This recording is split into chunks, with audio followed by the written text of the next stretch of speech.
Remember when Amazon Prime meant you'd get your package in 2 days? When you'd click that button on a Monday afternoon and would magically appear on your doorstep Wednesday morning. Yep, those days are gone. And nobody's talking about the real reason why. Right now, millions of Prime members, including me, are staring at their screens watching delivery estimates that look more like standard shipping than anything resembling Prime. 4 days, 5 days, sometimes a full week. But here's the kicker. You're still paying $139 a year for this privilege.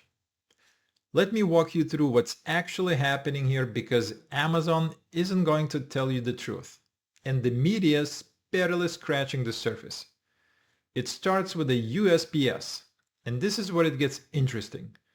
Since the beginning of 2024, the Postal Service has been systematically dismantling its own infrastructure in the name of modernization. They call it Delivering for America plan. What it actually means is that mail that used to take 2 days now takes 4 or 5, and nobody's holding them accountable for it. The numbers don't lie. During the second quarter of 2024, 84% of first-class mail arrived on time nationally. That sounds decent until you realize it was 91% the year before. 7 percentage points might not sound like much, but we're talking about billions of pieces of mail. In Georgia, it got so bad that only 56% of mail was delivered on time. That's worse than a coin flip. But here's where it gets really clever. The USPS didn't admit defeat. They just lowered the bar. For 2025, they officially downgraded their targets. 2-day mail, they're now aiming for 87% on-time delivery. 3 to 5-day mail, 80%. Translation, they basically admitted they can't do their job, so they're just changing what doing their job means. Now, Amazon relies heavily on the USPS for a huge chunk of their deliveries, especially to rural areas and secondary markets. When the Postal Service falls apart, Amazon's delivery times fall apart with it. But Amazon's not going to tell you that. They're going to keep promising 2-day delivery right up until you click that order button, and then suddenly it's 5 days. Multiple users on forums have reported the exact same experience. They see 2-day delivery on the product page, add it to their cart, go through checkout, and boom, the estimate changes to 4 or 5 days. It's not accidental, it's engineered. They get you to commit before revealing the real timeline. But the USPS disaster is only part of the story. Let's talk about Amazon's own delivery network because this is where things get truly ugly.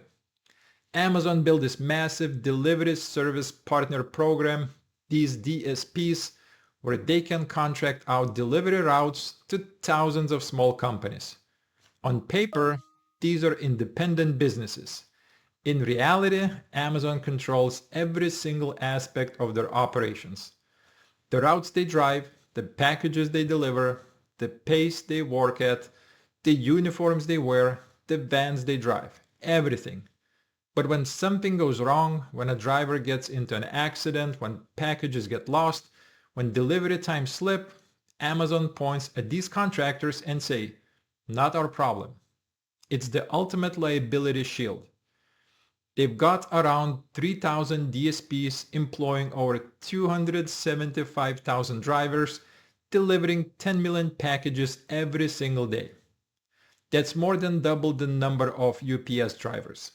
And here's the brutal part.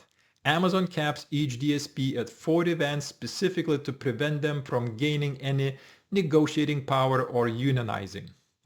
If workers at one DSP start organizing, Amazon just cancels that contract and spreads the volume to other contractors. The working conditions are insane.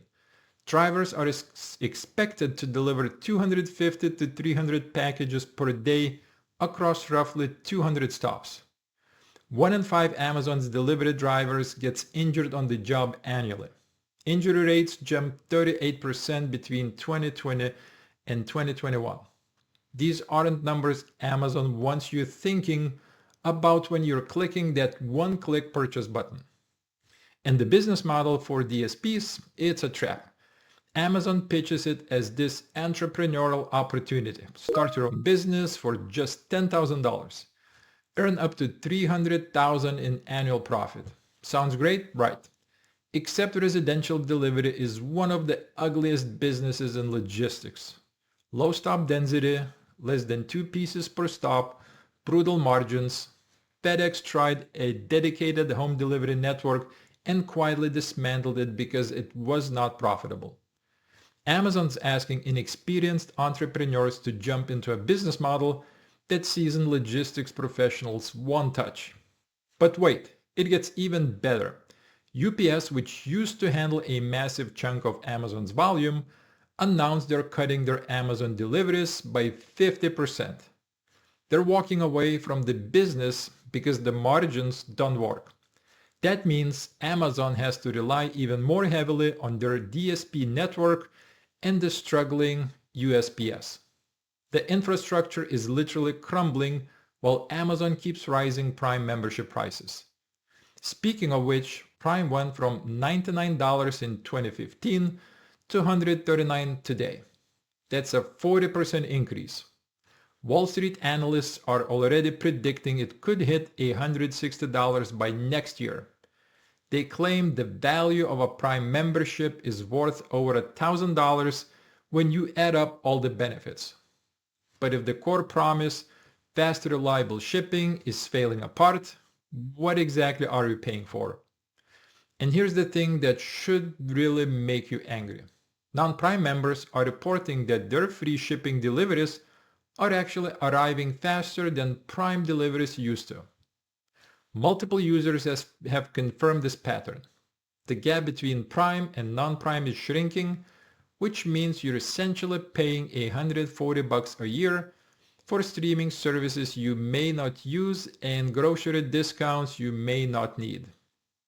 Amazon's response to all of this? Silence.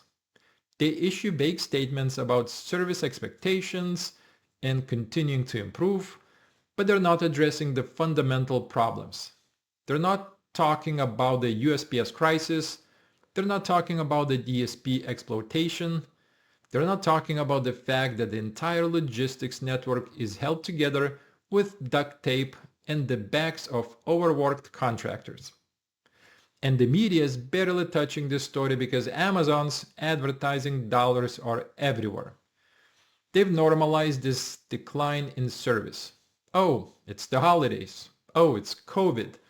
Oh, it's supply chain issues. There's always an excuse, but the reality is that Amazon has built a delivery system optimized for profit extraction, not customer satisfaction. The uncomfortable truth is that Amazon Prime has become a subscription service where you're paying premium prices for standard service. The 2-day delivery promise was the hook that got over 76 million households to sign up. Now that they've locked you in with all the other benefits, the streaming, the music, the photo storage, they're quietly degrading the one thing that made Prime essential in the first place. This is not a conspiracy theory. This is basic business logic. When you have a captive customer base and limited competition, you can cut costs and watch service deteriorate because where else people going to go? Walmart Plus? Target? They're not Amazon. The system is designed so Amazon wins either way. If deliveries arrive late, they blame the contractor or the postal service. If the contractor fails, Amazon just finds another one willing to run a money-losing business. If the USPS collapses under the weight of modernization, Amazon shifts more volume to their exploitative DSP network. And you keep paying that annual fee, hoping next time will be different. The real question is how long this can continue before the whole thing implodes. You've got the USPS targeting 80% on time delivery like that's acceptable. You've got DSP workers organizing and striking because the conditions are unsustainable. You've got major carriers like UPS walking away from Amazon business. At some point, something has to break. But until then, Amazon will keep taking your money, keep showing you those misleading delivery estimates, and keep pointing fingers at everyone else when packages arrive late.